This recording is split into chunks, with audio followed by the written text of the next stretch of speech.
জামালপুরের মাদারগঞ্জে জুলাইয়ের প্রেরণা দিতে হবে ঘোষণা স্লোগানে লিফলেট বিতরণ করেছে বৈষম্য বিরোধী ছাত্র আন্দোলনের নেতারা।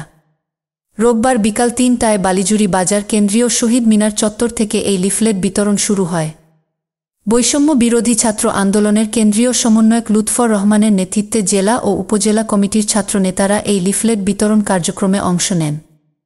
এ সময় জাতীয় নাগরিক কমিটির কেন্দ্রীয় সমন্বয়ক হিফজুর রহমান বকুল, জামালপুর জেলা কমিটির যুগ্ম আহ্বায়ক শাহিদুজ্জামান চৌধুরী, সদস্য মুর্শেদ তুষার, সিয়াম আহমেদ, তাপসী, আরিফুল ইসলাম সহ জেলা ও উপজেলা কমিটির নেতৃবৃন্দ উপস্থিত ছিলেন।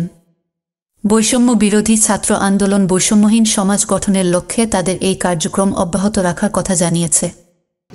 আসলে আপনারা জানেন বিগত 15 বছর এদেশে একটি নজিরবিহীন ফ্যাসিবাদী ব্যবস্থা এবং ফ্যাসিবাদী রেজিম গড়ে উঠেছিল, যার ফলে এদেশের মানুষের অধিকার, এদেশের মানুষের হাতের লড়াই, এদেশের মানুষের বাঁচার লড়াই সবগুলি আসলে একটি দলের কাছে, একটি ফ্যাসিস্ট রেজিমের কাছে আসলে আবদ্ধ ছিল।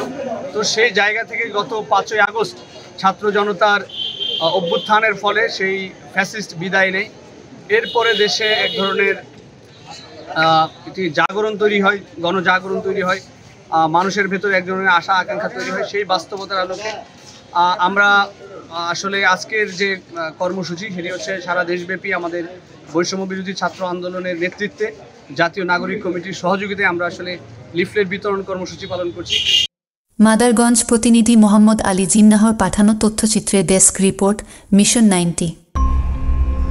মিশন 90 সংবাদের পিছনে নয়, ভিতরে ছুটি।